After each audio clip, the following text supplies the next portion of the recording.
আমাদের চেয়ারম্যান পীরজাদা নওশাদ সিদ্দিক ভাইজান আপনাদের উদ্দেশ্যে কথা বলছেন। জি ভাইজান।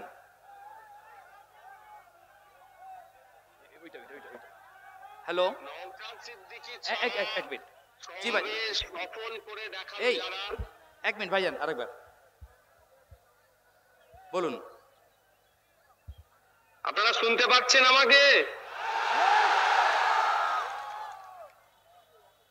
নওশাদ সিদ্দিকী ছানা আইএসএফ যে সমাবেশ করে দেখালো, এটা হচ্ছে আমার বড় ভাইদের অনেক দিনের স্বপ্ন। আমি ধন্যবাদ জানাই যারা উপস্থিত হয়েছেন, নেতৃত্ব প্রত্যেককেই, যে আমার বড় ভাইজানের স্বপ্নকে আপনারা আজকে সফল করলেন। ভাইজান বারবার আমাকে বলে যে বেশি বেশি নেতা তৈরি করো, যত পারবে নেতা তৈরি করো। যেটা আপনারা আজকে দেখিয়ে নেন। রাগ ক্ষোভ হচ্ছে নাকি আপনাদের? রাগ ক্ষোভ হচ্ছে? আমারও রাগ ক্ষোভ হচ্ছে, কিন্তু এই রাগ আর ক্ষোভকে সঠিক পথে যদি কাজে লাগাতে আমরা পারি, তাহলে অপদার্থ ব্যর্থ তৃণমূল বিজেপির মিশ্রিত এই রাজ্য সরকারকে আমরা গঙ্গায় ছুঁড়ে ফেলতে পারবো গণতান্ত্রিক প্রক্রিয়াতে।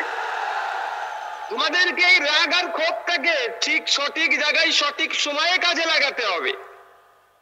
তবে আজকে আমি একটা ঘোষণা দিচ্ছি, আমাকে যেহেতু বা আমাদেরকে কোর্ট যে নির্দেশনা দিয়েছে, সেই জন্য তো আমরা যেতে পারছি না।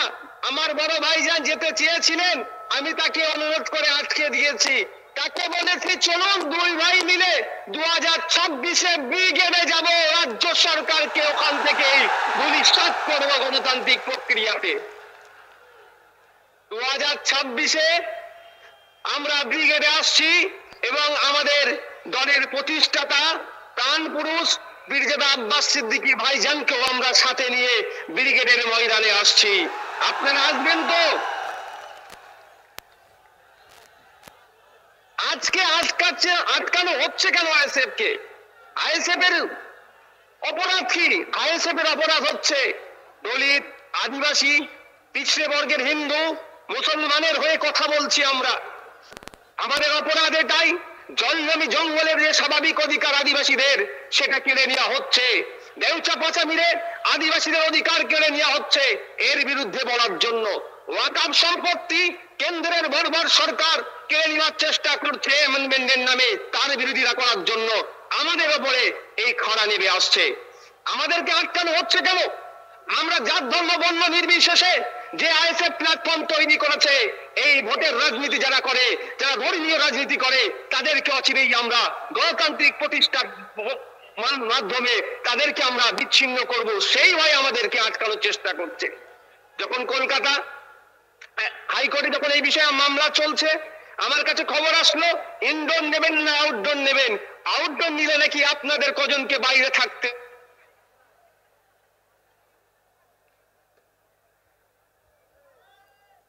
জি ভাইজান। Hello hello hello hello. আমার পঞ্চায়েতের নেতৃত্ব ওখানে নেতৃত্ব দিয়ে শহীদ মিনারের সমাবেশকে সফল করবে। আজকে সে প্রমাণ দেখিয়ে দিলেন আপনারা। Hello hello. জি ভাইজান বলেন। শুনতে পাচ্ছেন? হ্যাঁ জি। তো বড় ভাইজানের নির্দেশ ক্রমে আমাদেরকে আমরা আউটডোরই চাইলাম, অর্থাৎ শহীদ মিনার চত্বরই আমরা নিলাম। বারবার রাজ্য সরকার আমাদেরকে ইনডোর ইনডোর ইনডোর ইনডোর দেওয়ার চেষ্টা করছিল, অর্থাৎ ঘরে ঢুকিয়ে দেওয়ার চেষ্টা করলো।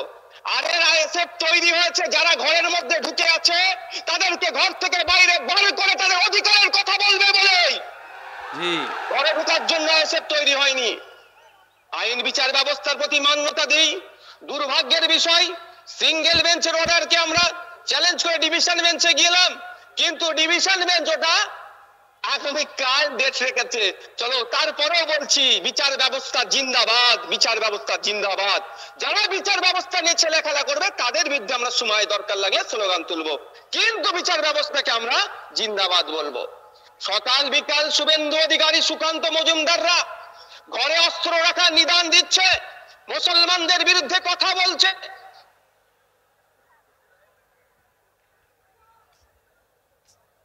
দেশে রেস্ট্রিকশন হয় না। আর এ সব সময় বিভিন্ন সম্প্রদায়ের মধ্যে ঐক্য করার চেষ্টা করছে, সেতু বন্ধনের চেষ্টা করছে, সাম্প্রদায়িক সম্প্রীতি এগিয়ে নিয়ে যাওয়ার চেষ্টা করছে। যারা সব সময় কমিউনাল হারমোনিকে এগিয়ে নিয়ে যাওয়ার চেষ্টা করছে, তাদেরকে রাজ্য সরকার আটকানোর চেষ্টা করছে। এর জবাব মানুষ দেবে, জনগণ দেবে। জনগণের হাতে আমি ছেড়ে দিলাম।